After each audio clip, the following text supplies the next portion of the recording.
I know of a lot of people who feel disrespected by doctors, especially in situations where your loved one is fighting for their life. And in that moment, you have to make a choice about what's more important. Is the life of your loved one that you're fighting for more important, or is your own respect more important? And more often than not, you land up choosing the life of your loved one. But that does not mean that the disrespect is okay. Disrespect is not okay in any scenario. And that's why I chose to make this video, because I felt deeply disrespected by a doctor when my mum was in the ICU fighting for her life. This video is not about placing blame, but it is a call to the doctors to be more compassionate and to tap into their human side when they need to the most. Let me bring you into the story.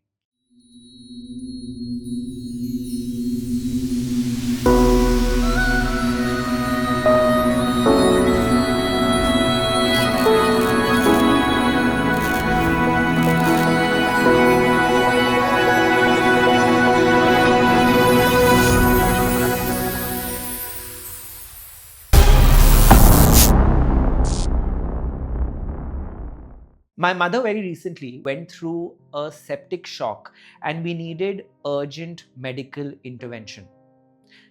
The doctors did their best, but they couldn't get a handle on what was actually going on with the infection. To give you more context, my mother was diagnosed with 4th stage of liver cancer 2.5 years back, and we were treating her through non-conventional techniques. So she was getting treated through homeopathy, and she was also being treated through naturopathy. And of course, because I believe in energy healing, there were a lot of healers working on her as well, and it worked really fine for her. One of the days in the ICU, we were informed that her consulting doctor had asked for an oncologist to come and just visit and give us his feedback, because, well, there was cancer in my mother's body. So at around 4 o'clock in the afternoon, my sister and myself were called into the ICU because the oncologist was there. Now, he was standing at the foot of my mother's bed while she was in deep sleep, or because of her medication. And he looks at us and he says, so hi, you do know your mum has cancer? So we said yes. And he said, and what are you doing about it? So we said that, my mother made a choice that she did not want to go through chemotherapy, and she wanted to pursue homeopathy or naturopathy, and that's the treatment that was going on for her. And that's the moment that I sensed a shift in his energy. And he looked at me and he said, well, then I have to tell you that your mother doesn't have a lot of time. My sister looked at me and she was absolutely shocked. I looked at her and I said, okay, let's not say anything right now. Let's hear him out. And I said, okay. He went on a rant about saying that, she has maybe just 2 months and that's me being optimistic.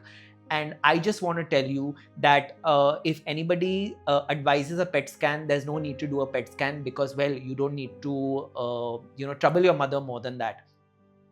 Then he went on to say that I also want to tell you, if anybody talks to you about life support, just don't say yes to life support, because it's not going to help. Right now, just treat her for this infection, take her home, and, well, then whatever needs to happen will happen. That's when I lost my cool, because I saw my mother lying there and he was talking to me about her. And I said, well, doctor, thank you for your opinion. I really respect it. But 2.5 years back, another oncologist looked at us and said that your mother has only 1 month, and, well, here we are. He looked at me very arrogantly right into my eyes and he said, well, that may be so, but I have to tell you that this time it will happen. And I was like, really? Did he just say that to me? And I looked at him and I said, great. If it happens, great. If it doesn't happen, great. And I walked out of the ICU and my sister followed me. I was in complete shock, not about his diagnosis, but the way he chose to deliver his diagnosis. I walked out of the ICU and my sister followed me, and her sugar had fallen and she was trembling because she was so scared and she couldn't believe what he had just said to us. Once I stabilized her and I calmed myself down, I was like, this we are not the only people that this has happened to. I'm sure this has happened to so many people, because when you look at the arrogance of a doctor, you hear the tone with which he's speaking to you, you know that this is repeated behavior. Maybe we were in a position where we could handle this news and receive it in a certain way, and maybe there would be people who would crumble and crash when they were delivered news like this. Like I said, this is not about placing blame. This is about asking for change.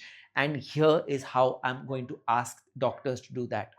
You have to remember that you are a human being at the end of the day who is confronting another human being and is in a position to deliver life altering news to them about themselves and their loved ones. Now, I understand that as doctors, you get desensitized because you deal with these emotions every single day, and you cannot and should not get emotionally involved with any of your patients or what they are going through for your own mental well being. I get that.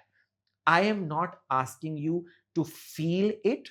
I am asking you to find a better way to deliver this news. Your diagnosis can be great, but you cannot forget your humanity in the larger scheme of things. I went back and I checked that is there any sort of protocol that has been laid out for doctors in cases like these. And I found out that there is something called the Hippocratic Oath, which compels doctors to not only work with competence but also with care. Care not only about their patients but the families of the patients that they're dealing with. On further research, I also found out about the spikes protocol for doctors when they're delivering bad news to families of terminal patients. S stands for setting. You have to find a safe and calm and quiet setting to deliver bad news to families of your patients. P stands for perception.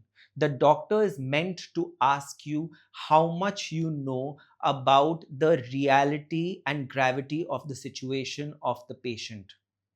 I stands for invitation, where the doctor is meant to ask you for permission to discuss the diagnosis or the prognosis with you. K stands for knowledge, where the doctor is meant to deliver the diagnosis with you in a simple, easy to understand way without using a lot of medical language or jargon. E stands for emotion, where the doctor is supposed to be aware of the gravity of the emotions that you're going through, and if not help you navigate them, just hold a safe space for you to process your emotions in that moment.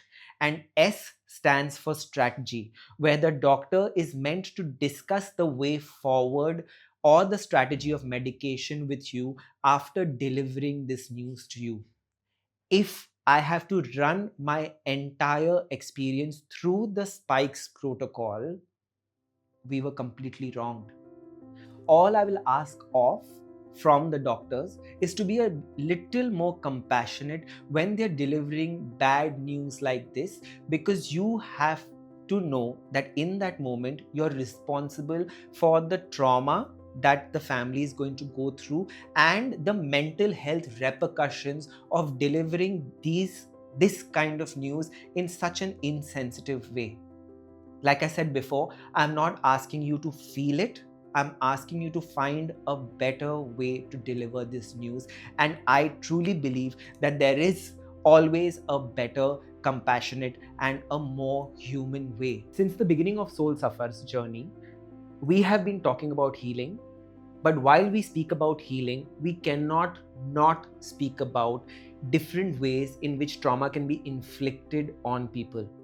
It's not always about what you say, but about how you say it as well. It's extremely important. And the way I look at it, respect, empathy, compassion, and kindness should be very, very important in a profession like healthcare and for people's well being. And it's very important that while we are on our journey, we are very mindful about not inflicting trauma on other people when we are given an opportunity to be kinder to them in their most vulnerable times. To close the loop for you, as I make this video today, my mom isn't with us. But when I look back at my experience of the hospital would be a little more comforting if this incident hadn't played out the way it did. But like I say, we are always triggered so that we can ask, question, and find a better way.